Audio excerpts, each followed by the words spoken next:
Estamos en otra conversa de cuarentena, los domingos con Universo Centro. Hoy tenemos un invitado muy especial, John Lee Anderson, reconocido reportero de New Yorker, muy cercano a América Latina, con muchos vínculos con Colombia. Es maestro de la Fundación Gabriel García Márquez. Lo recordamos por sus perfiles de mandatarios, desde el Che Guevara, pues desde muertos famosos hasta recientes, Hugo Chávez, muy cercano fue a nuestro Nobel Gabriel García Márquez. Y hoy vamos a hablar con él. Él está en Inglaterra, donde lo cogió ya la pandemia, y vamos a ver cómo es su mirada de lo que está pasando en el mundo por estos días. Buenos días, Pascual. Buenos días, John Lee. Buenos días, Alfonso. Bueno, John, yo creo que podemos empezar un poco con esa anécdota personal de cómo te cogió la pandemia en Inglaterra y cómo han estado estos días allá, estos días de encierro, alejado de la reportería y de lo que haces siempre, un poco trotamundos. Ahora está la quietud, ¿qué tal? ¿Qué tal, Pascual? Gracias.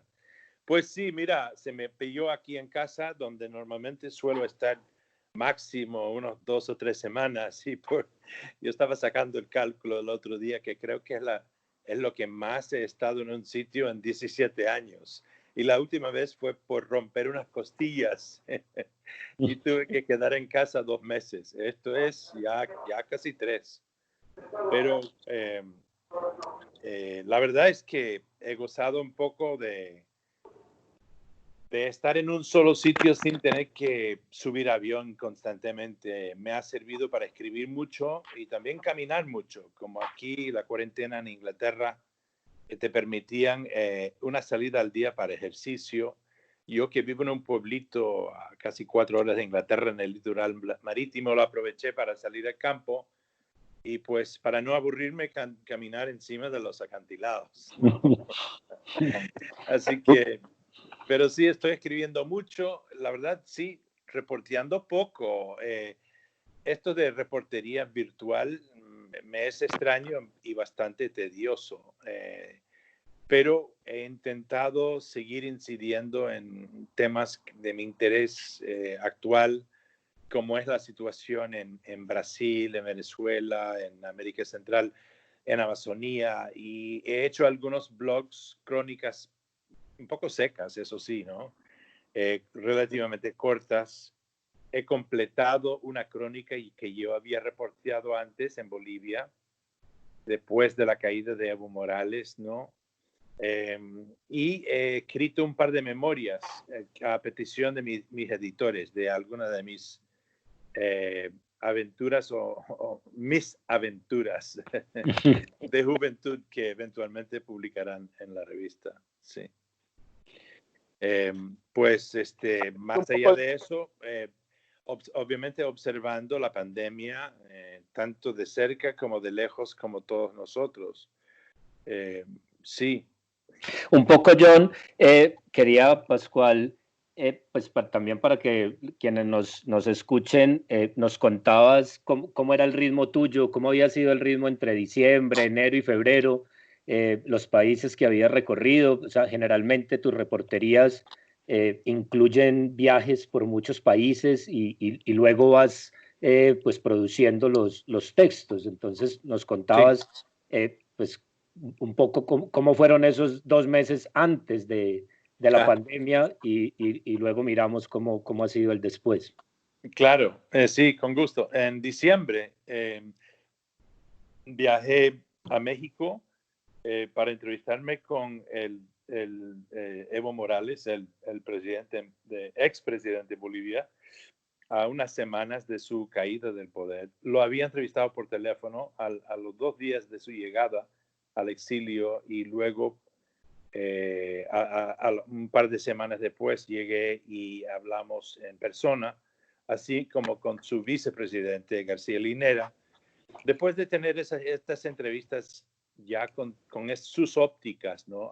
A partir del exilio, fui a Bolivia misma y tuve la suerte de tener acceso con la la Janine Áñez la que lo había suplantado a Evo en el poder. Una mujer más bien de derechas, así como con su ministro de Interior, un hombre que se podría decir de ultraderecha, Arturo Murillo, en franca persecución de los comunistas, entre comillas, de su país. Y así como varios otros, ¿no? Recorrí todo el país, fui hasta el pueblo natal de Evo Morales, fui a Cochabamba a unirme en un meeting de sus seguidores, hablé con un sinfín de opositores de él también, pues hice todo lo que podía hacer para entender qué es lo que había pasado en ese tránsito tan confuso que fue su caída del poder, ¿no? Y su plantación por una gente pues que pues no se los había votado, ¿no? De Bolivia me fui de paso muy rápido por Argentina a ver una amistad y contacto en Córdoba, y luego con Lula, el expresidente brasileño, tuve esa oportunidad y me vine a casa en vísperas de Navidad. En enero, pues me puse a escribir la crónica acá y bueno, ahí sí ya entramos en lo que es las vísperas de la COVID, que creo haber contraído, por si acaso, al terminar la crónica y mandarlo a mis editores en Nueva York, me invitó un colega a Madrid a dar una charla, a estar en una charla. Y fue un viaje de 2 días. Pasé por Barcelona a ver a una amiga y en la vuelta a Inglaterra en el avión, justo aterrizando en Inglaterra, había un tipo atrás. De hecho, un grupo de hombres galenses, porque hablan un idioma bien cerrado, ¿no? Y en alta voz. Y uno de ellos, no me acuerdo si fue un estornudo o un tos, pero era una cosa tan abierta y tan contagiosa que yo volteé a mirarlo y un poco a maldecirlo, porque supe que me había dado algo. Y de hecho, llegué a casa el día siguiente, empecé con una fiebre bien alta, estuve 4 días en cama. Cada vez que tuve la oportunidad con un médico, le decía, oye, ¿y podría ser esta cosa de la Wuhan, ¿no? Hablando del pueblo de China, porque en esa época era todo de Wuhan. Sí, claro. Se desinteresaron por completo. Acto seguido, pues se me pasó la temperatura. Los médicos ingleses son muy casuales. Uno apenas mostró interés en saber si yo estaba respirando bien. Decidí seguir con un viaje a Nueva York que tenía a 3 o 4 días. Estamos hablando de principios de febrero. Llegué a Nueva York. Estuve 2 o 3 días sintiéndome como una arrastrapatas, o sea, realmente mal. Sin temperatura, pero con una tos seca bien dura. Y finalmente, después de 3 días, entré en una especie de estado de emergencia, ¿no? Con falta de respiración, dolor en el pecho, hipotermia, y mi hermano me llevó a emergencias y me internaron y tenía pulmonía. Y estuve 2 días en el hospital con pulmonía hasta que me curaron y salí hecho leña, y hice o sea, me quedé una semana más como para convalecer antes de volver a Inglaterra, y otra vez en 2 hospitales en Nueva York, y volviendo a Inglaterra a cada médico les di la oportunidad. Estamos hablando ya de mediados de febrero. Les dije, pero ¿no sería acaso esta cosa de China? Me decían, ¿has estado en China? Les dije que no. Se desinteresaron por completo. Pero a estas alturas tengo la duda que si no tuve yo la COVID-19, pues bueno, John, creo que sí.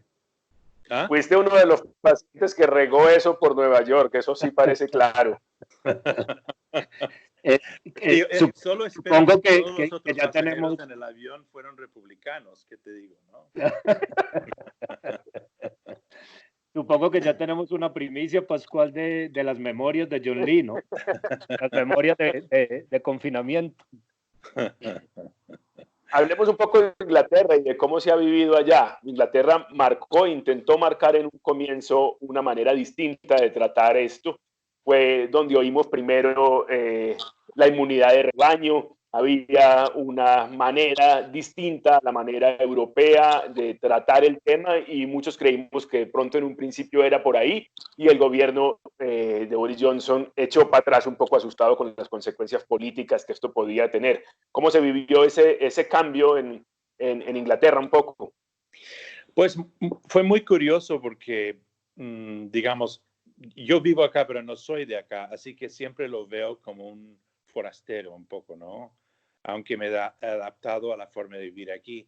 Y cuando sentí, o sea, acá son indirectas, o sea, digo, son indirectos los ingleses, no son directos en las cosas, inclusive en la política. Así que cuando dejaron de hablar de la política del rebaño, ¿no?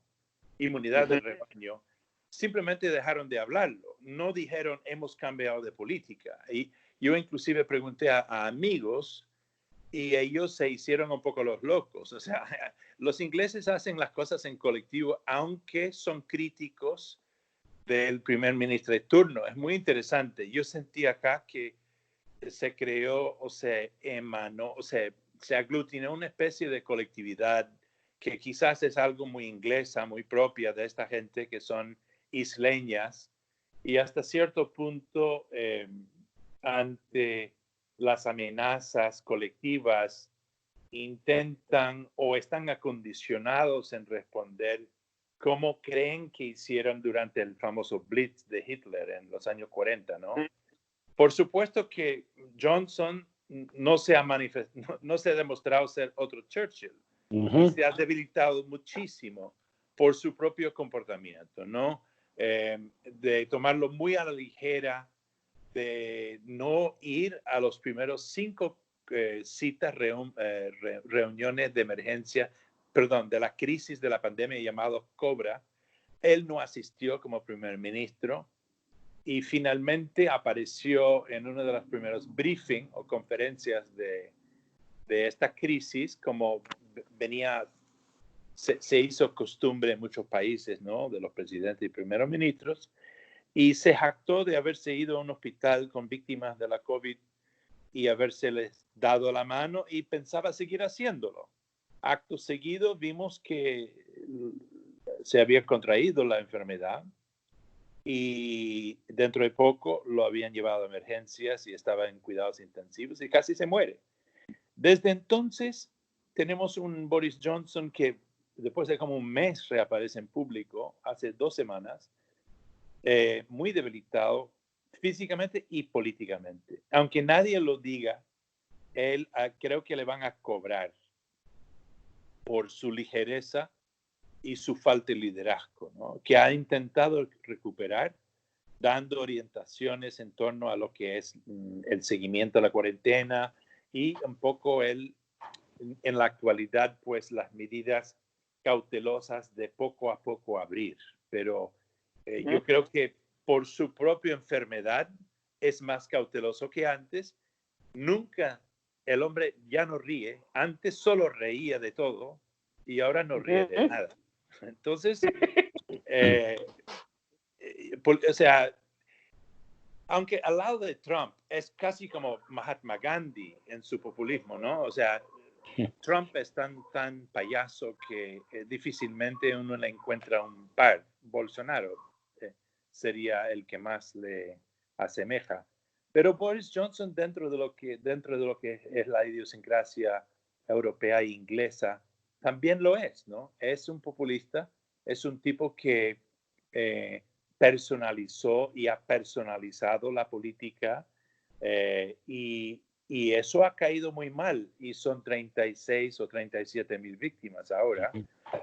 No sé cuántos de ellos no fueron necesarios, pero digamos la mitad, algo así. O sea, eso se va a cobrar políticamente después, pero los ingleses hacen las cosas a su manera, no lo van a hacer ahorita durante la crisis, yo creo que van a esperar, ¿no? Eso es mi percepción en la actualidad. Vamos a ver si resulta así. Pero no, o sea, nadie aquí tiene una sensación de haber sido bien liderado en esta crisis y siguen teniendo incertidumbre y suspicacias en torno a lo que han de hacer y si las orientaciones del gobierno son las más sensatas o no. O sea, no hay confianza.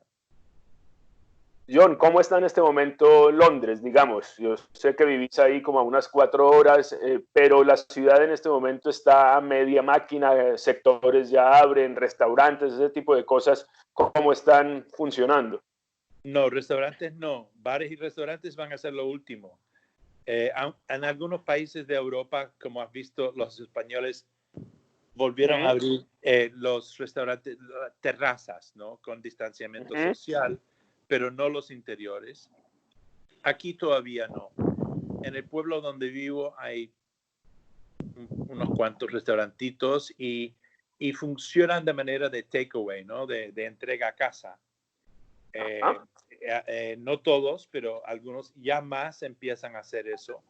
Pero los 2 o 3 supermercados, la frutería, por supuesto, ya que esto es Inglaterra, la tienda que vende comida de mascotas. Claro. Y creo que digamos, el centro de jardinería también, ¿no? Pero, y hasta hace poco, hasta recién en estos días, abrieron los parqueos de los sitios escénicos, digamos, como yo vivo en una área de belleza natural, hay ciertos puntos en la costa donde hay parqueos y la gente suele ir ahí y luego ir a la playa o caminar.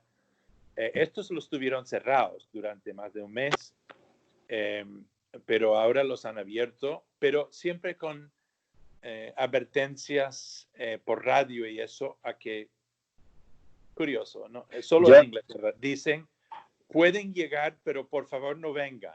Es decir, no se aglomeran aquí, no. O sea, toman criterios, por favor. O sea, claro. No, John, no deja de ser curioso el caso inglés, pues porque también tienen ese famoso Royal College, que han sido pioneros en la epidemiología, ese imperio británico que tiene estudios de enfermedades tropicales por todo el mundo. De ese instituto salen recomendaciones para el mundo entero y ellos mismos no parecen seguir sus propios expertos. Así es. Es muy... Sí, así es. O sea, este gobierno es un gobierno de chicos, y digo chicos porque son hombres jóvenes, casi todos, 50 para abajo. Quizás uno de los gobiernos que acumula menos experiencia en el gobierno que cualquier otra en años recientes, ¿no? Inclusive la de Theresa May, la pobre que sucedió a David Cameron y fracasó en su intentona de hacer una Brexit negociada y Boris Johnson la suplantó, tuvo mucho más estaba rodeado de gente con mayor experiencia que Johnson. Parecen que llegaron con mucha arrogancia, ganaron una elección el año pasado con una vasta mayoría y que se les fue a la cabeza y pensaron que el mundo era suyo, ¿no? Y ahora pues yo creo que les han dado en la rodilla y vamos a ver cómo sigue esto.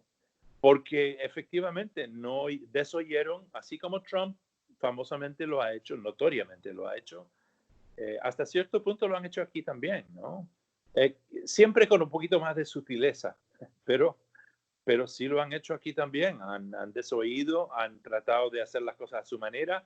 Una de las cosas que les van a cobrar eventualmente la oposición, que está creciendo en la medida que los Tories y Johnson se han menguado en su popularidad por su falta de dirigencia, ¿no? Los laboristas, el nuevo líder Keir Starmer, es el hecho de que en marzo creo que fue, al principio de la coronavirus, el colectivo de países de la Unión Europea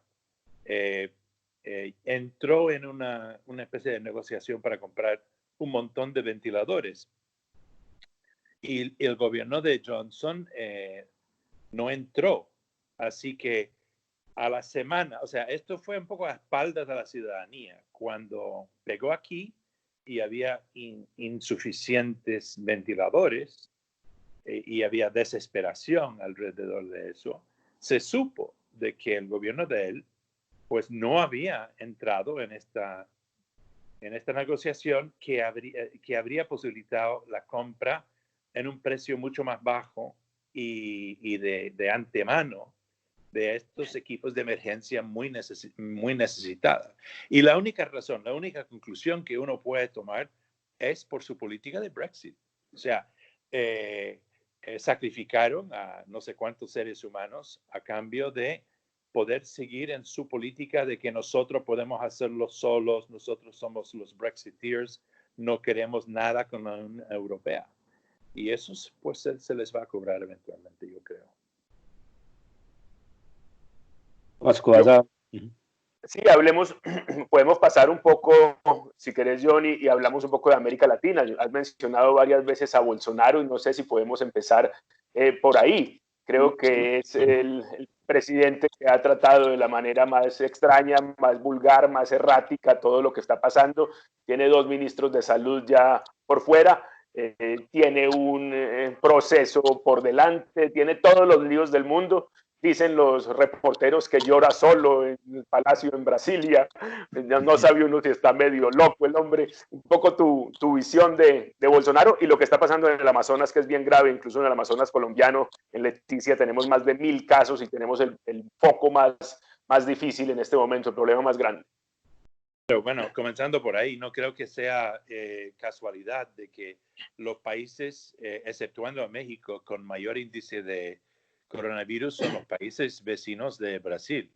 Y no es casual que el Putumayo, Leticia, tiene más casos que cualquier otra provincia en Colombia, siendo que es también frontera con Brasil, en donde es un relajo total, ¿no? Que no solamente tienes un presidente, por llamarlo, para darle su título oficial, que deniega la importancia de la coronavirus, sino que hasta se jacta de la muerte. O sea, en las primeras semanas de esto andaba en sus diálogos con gente que acumulan fuera del palacio, diciendo cosas como que todos tenemos que morir, ¿verdad? O sea, es la muerte. ¿Y qué? ¿Y? ¿No? O sea, así, es un presidente de un país. ¿Qué quieres que haga? Es la frase.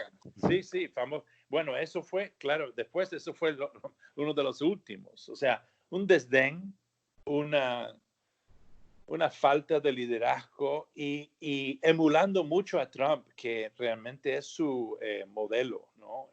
Ha aprovechado la coronavirus un poco para hacer la guerra contra el sistema. Él se concibe como un radical, tiene una base de apoyo, algo parecido al de Trump, de gente lumpen, francamente, incultos, de un 30% del electorado, que, bueno, llegan al Palacio Presidencial. El otro día, inclusive, llamaron a un golpe de Estado militar y él se dirigió a ellos y les dio la razón. O sea, desde el Palacio Presidencial. Él no es demócrata. El hombre ha utilizado la democracia brasileña para socavarlo. Ha nombrado a más de un tercio de los puestos en el gabinete son de militares. Ha querido nombrar un militar ahora como el tercer ministro de salud. No creo que los mismos militares quieren eso porque ellos son un poco más sensatos que él y aunque les gusta estar en el poder, entienden que les conviene estar un poco más útiles que él. Mientras que lo que él quiere es un régimen militar como sirvió siendo joven oficial en los años 70 y 80. Entonces, es un tipo muy peligroso, es un tipo que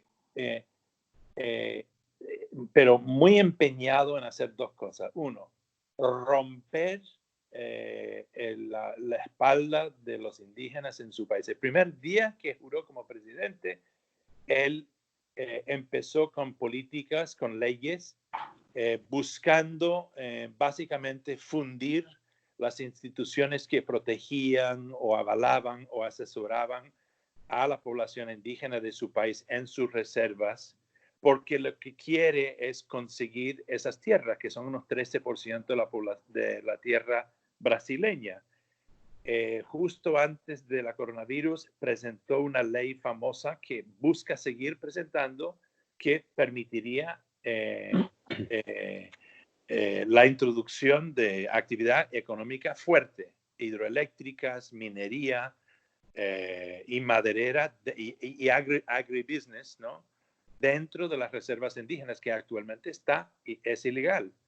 Y por supuesto que la coronavirus que se ha extendido en la Amazonía, muchos epidemiólogos y otros indigenistas creen que es justamente a causa del rampante invasión que se ha llevado a cabo en la Amazonía por parte de garimperos. Estos son los mineros de oro y demás ilegales, madereros y pues finqueros que buscan agarrar tierras desde que Bolsonaro ha llegado al poder. Entonces es un relajo total, ¿no?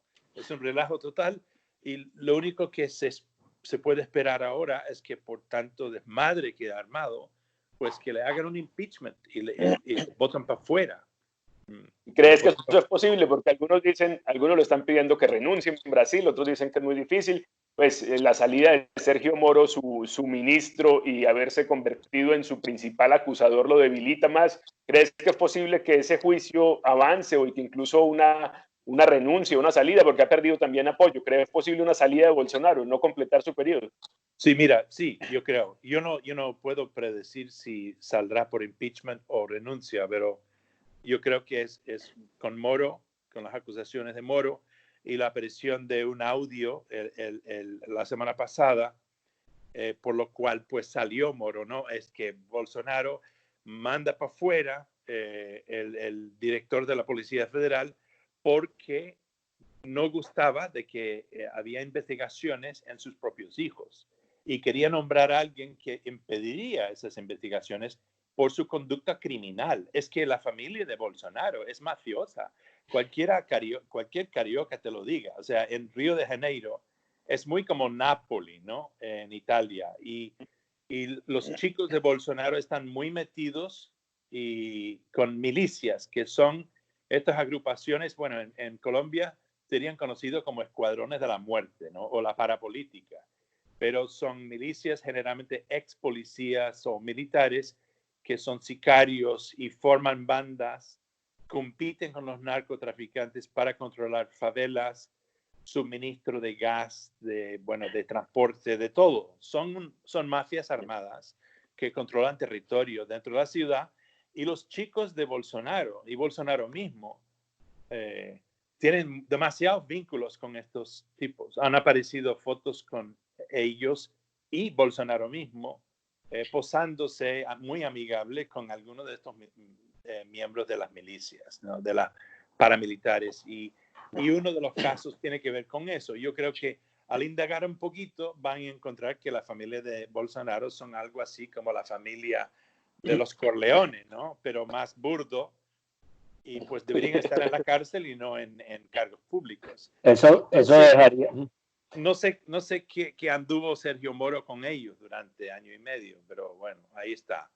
Dejaría a Moro en el camino a la presidencia, ¿no? Después de tumbar 2 presidentes, prácticamente. Es obvio que el tipo es muy ambicioso políticamente, ¿no? Sí, exacto. John, pasando al otro capítulo, pues interesante de América Latina, está México. Tu cercanía con México, pues es profunda. ¿Cómo has visto la presidencia actual? Y después, Pascual, también podemos bajar un poco en Centroamérica, El Salvador, por ejemplo, con lo que ha hecho Bukele. Claro. Mira, francamente, yo estaba poco atónito con el comportamiento de AMLO, de López Obrador, ¿no? Al principio de la coronavirus me parece que lo tomaba muy a la ligera, sacando sus santicos y hablando de que ellos les protegía y que había que salir a dar abrazos y besos a la gente y que que siguieran yendo a los restaurantes, que había que apoyar la economía mexicana. Esto, puchica, a la misma vez que Bolsonaro, en su manera patana, vulgar, lo hacía en Brasil, ajuntaba a AMLO un poco en la misma canasta de populismo. Y me alegré mucho en ver que, no sé si fue como a mediados de abril, como que oyó consejos buenos y cambió de conducta, ¿no? Y apareció diciendo que le había llegado nueva información, entendía que había que cuidar a los viejos y que había que hacer distanciamiento social. Bueno, tomó medidas más cautelares que un poco han seguido hasta ahora. El problema que tiene México, como la mayoría de los países de América Latina, ni hablar en África y otros lugares del mundo donde no son, donde todo el mundo no es de clase media, es el hacinamiento y la pobreza y el hecho de que mucho de la economía es informal. Uno entiende eso y no es fácil, pero sí preocupaba de que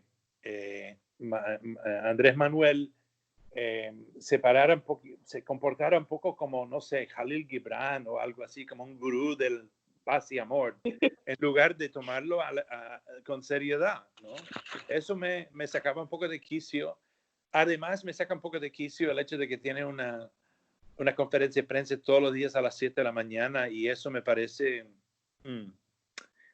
que no es poco presidencial. Yo sé que él lo concibe como una manera de acercarse más y de ser una democracia más directa, pero yo creo que por ahí no va la cosa. Y bueno, en fin, me gustaría decírselo a él personalmente, francamente. Ahorita en México, entre amigos míos, entre los que apoyan a Andrés Manuel López Obrador y los que le critican, hay una polémica armada, inclusive dentro del periodismo, en torno a lo que está pasando realmente y lo que está pasando realmente con la coronavirus en el DF. Desde hace como una semana, New York Times y Wall Street Journal publicaron revelaciones de que estaban subcontando un poco las autoridades en México las muertes de la pandemia en la ciudad. Acto seguido, otros amigos, colegas en México y algunos en América Central hicieron críticas a esas coberturas y se han armado un poco. Para mí es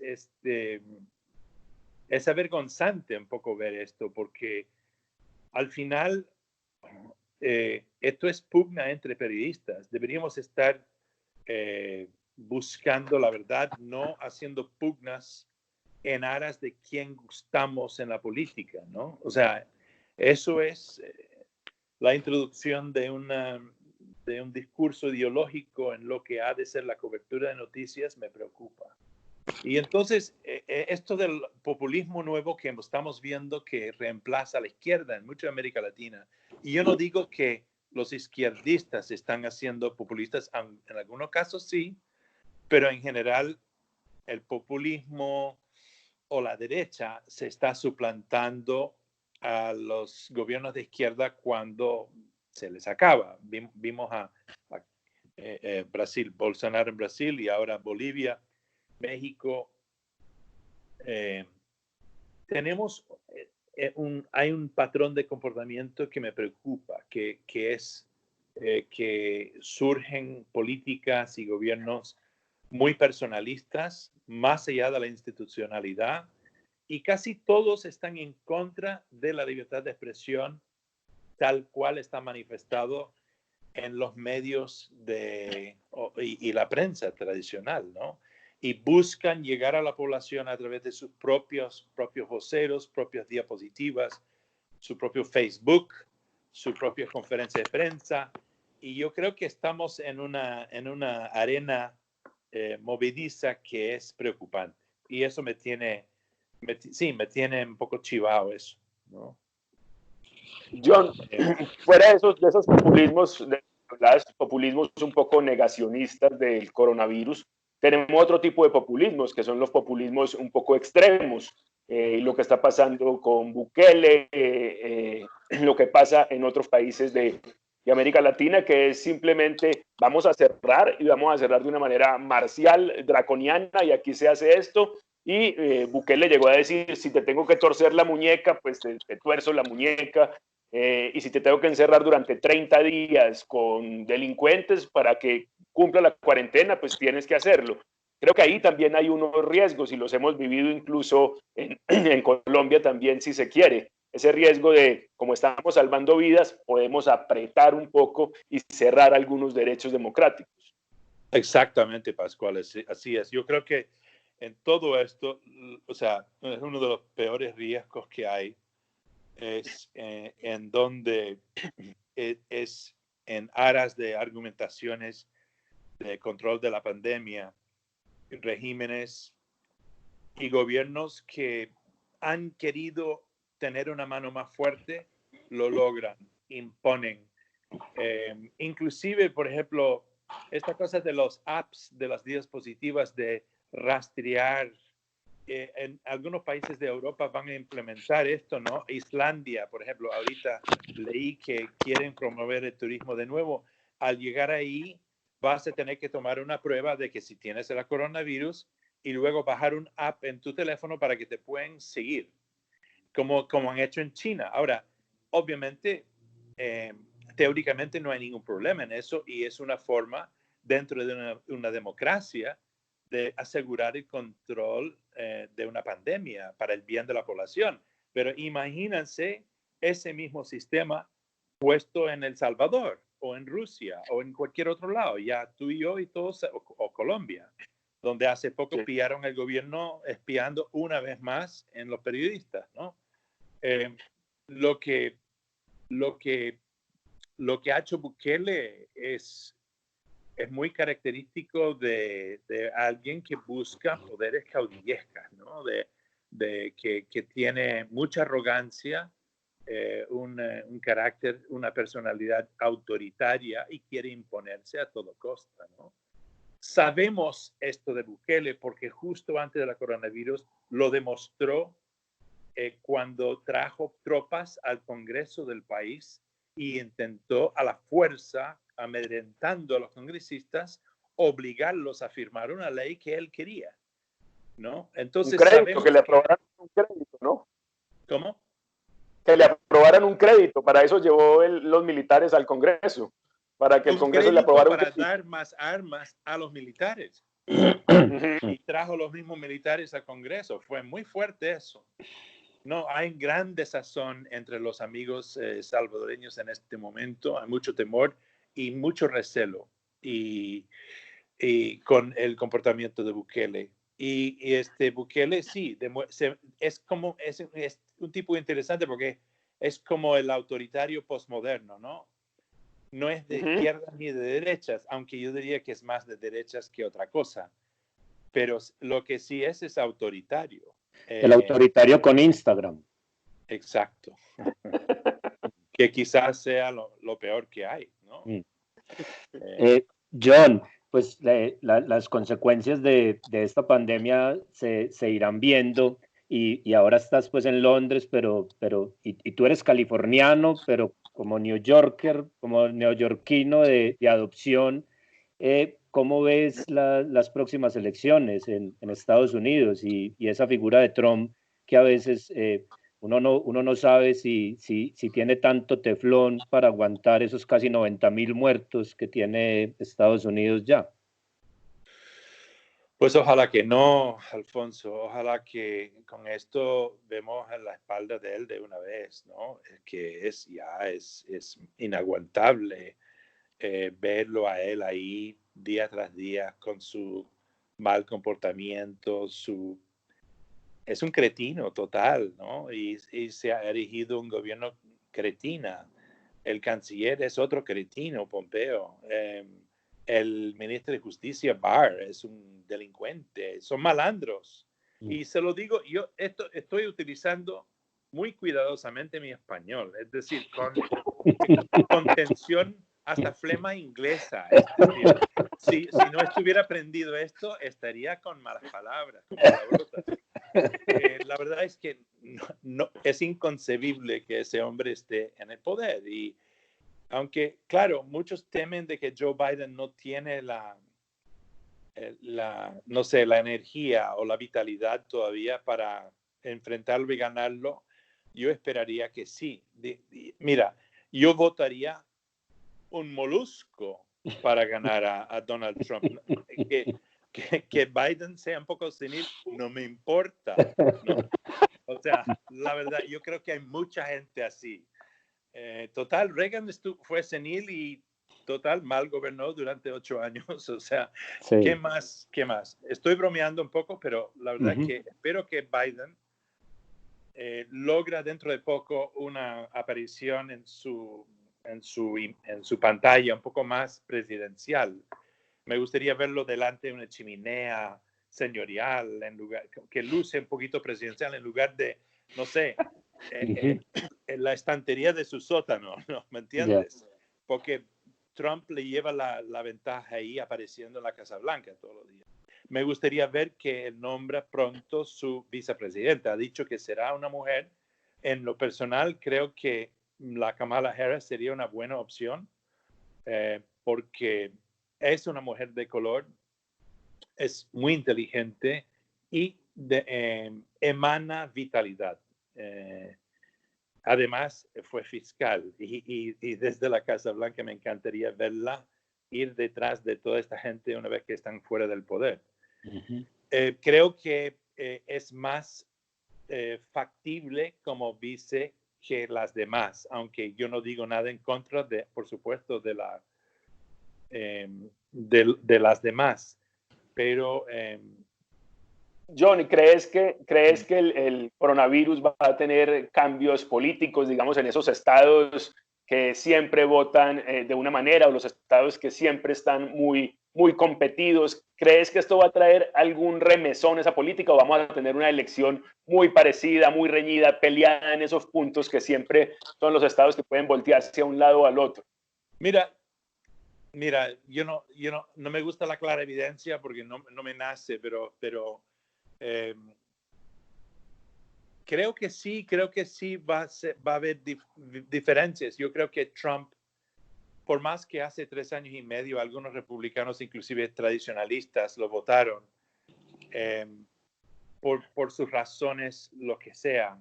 Yo no creo que esa gente, o sea, no todos son unos radicales locos que son capaces de mirarlo y entender que este hombre le falta respeto a sí mismo, a la institución de la presidencia, que arma líos todos los días, que falta respeto a la prensa, a otra gente, que tiene un adjetivo despectivo para cada político que no le gusta.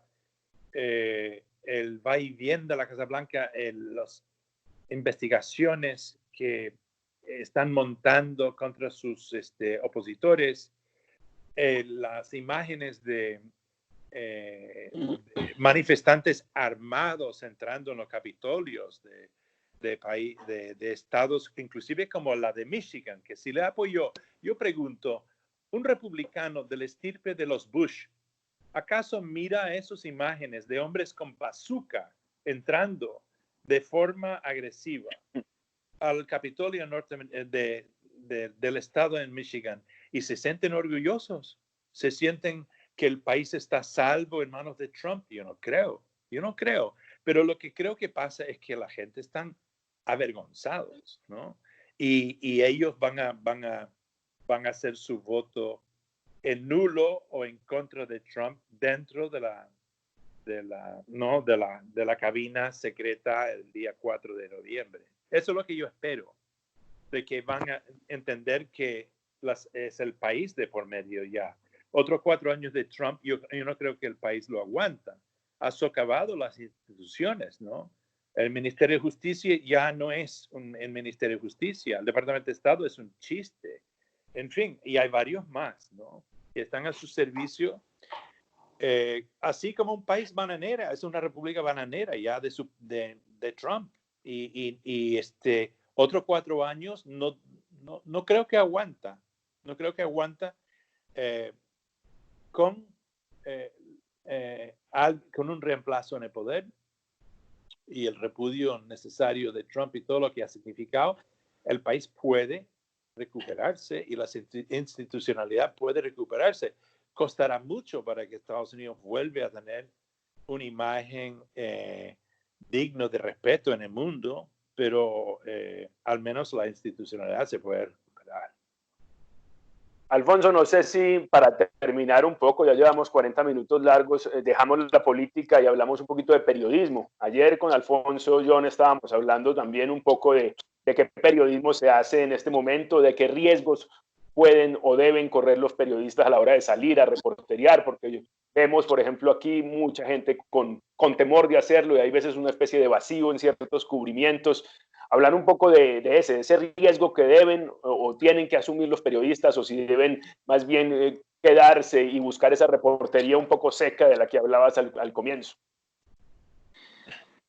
Mira, yo he cubierto muchas guerras y es una opción personal. Y yo creo que hay momentos en que las guerras, por ejemplo, hablando de guerras bélicas, pero esta pandemia lo podemos, digamos, poner en la misma balanza, ¿no?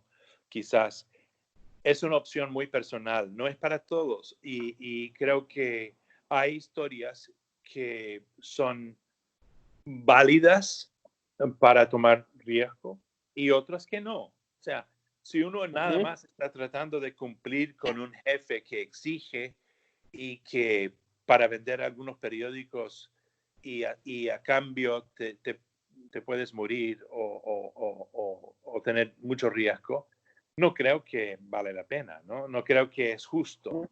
Ahora, pero es muy personal. Yo tengo un amigo en España, me viene a la mente porque es muy periodista, Gervasio Sánchez. Él no ha dejado de ir a los hospitales, de cubrir la pandemia, el sufrimiento de la gente, las enfermeras, los médicos. Me imagino que está bien enmascarado y demás, conociéndole, pero él no ha dejado de cubrirlo. Ahora, él es como un cruzadista, ¿no? Gervasio. Sí, él es un humanitario en creces, ¿no? Es un tipo que... Pero no es para todo el mundo ese tipo de cobertura. No es necesario que todos estemos en las emergencias, en los cuidados intensivos, viendo las dramas humanas que hay. Yo creo que hay muchas otras historias que se pueden hacer y cada cual tiene su talante y su talento, ¿no?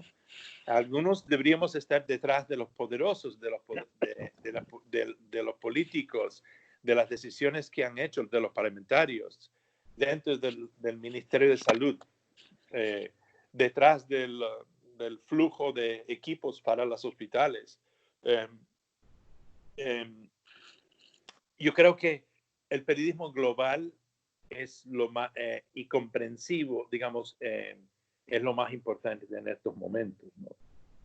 Pero tan pronto hay posibilidad de volver a salir, va a ser muy necesario llenar ese vacío que se ha presentado por razones de seguridad por parte de nosotros y volver a contactarnos con el mundo.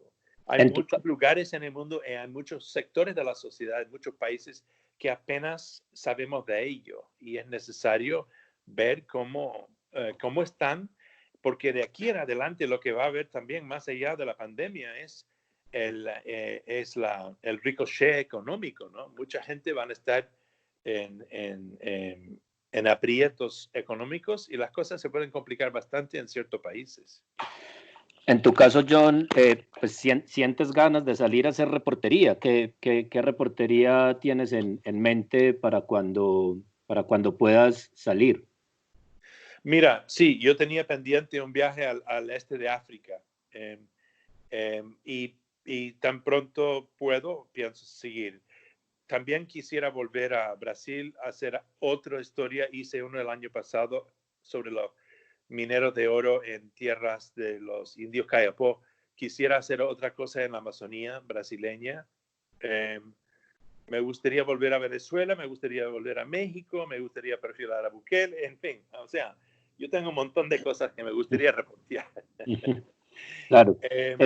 Otra cuestión es un poco las personas mayores que las han tenido más encerradas. Ayer hablábamos que la próxima revolución va a ser de los mayores de 70 años, ¿no? Claro, imagínate. Estar 4 meses en casa, eso no es fácil. Imagínate. No, claro. No sé si terminamos, John, con algo que también hemos hablado acá, que también hemos visto en Medellín, y es, ahorita hablamos de los poderosos en el poder político tradicional y cómo pueden ganar poder, cómo pueden restar libertades, pero también nos hemos dado cuenta que los ilegales aprovechan de alguna manera también el momento, se han convertido en quienes cuidan la cuarentena, pasa en Brasil, pasa incluso acá. En Italia, por supuesto, en Nápoles, que mencionabas ahora, han terminado ellos cuidando esa cuarentena, la mafia también moviéndose a su manera. O sea, que uno podría creer, tenemos más poder desde el poder legal que aprieta y el poder ilegal también va a hacer lo suyo en sus territorios, ¿no? Así es, Pascual. Yo creo que muy interesante cómo se han movido los grupos zampones en los países donde son un poder de verdad y tienen territorio. Y hasta cierto punto se han desenmascarado. Desenmascarado, no. Han mantenido sus máscaras de siempre, pero han hecho actos de presencia que demuestran de forma descarnada el poder real que tienen. Y el poder real que tienen en América Latina es, siempre lo hemos sabido, pero con esto, con tanta impunidad, hacer videos de ellos entregando cajas estampados con la cara del Chapo o de la nueva familia y nueva generación en México, directamente a ancianas en diferentes lados o emitiendo decretos en las favelas de Brasil, etc. Ese tipo de actuación con publicidad, con promoción, es algo quizás nuevo y te demuestra el grado de vacío que hay del Estado en muchos de los países, ¿no? Y, o sea, como sabemos en Colombia, el Estado es frágil, es débil. Su actuación, sobre todo, es militar en muchas regiones rurales del país. Y aunque la FARC dejó las armas hace 4 años, no entró a llenar esos vacíos y estos valles y montañas y poblaciones con instituciones del Estado, no con la suficiencia, digamos, no en la medida suficiente para que otros grupos ilegales no lo llenaran ellos mismos. Entonces, y lo mismo hemos visto, o sea, hemos convivido con estados paralelos, clandestinos, como una cosa ya rutinaria.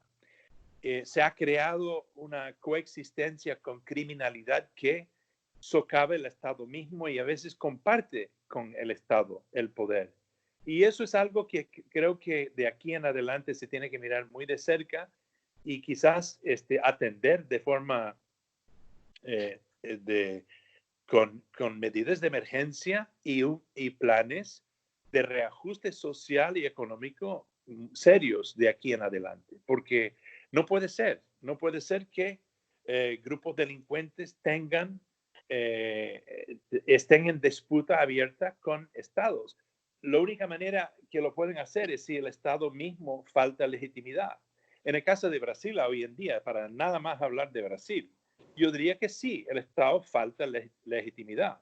Yo no digo que eso hace que el Comando Vermelho o Rojo de Río de Janeiro, otro grupo de ampones, tengan más legitimidad que el Estado, pero en Brasil hoy en día, con un presidente como Bolsonaro, ¿quién va a tirar la primera piedra? Uh-huh.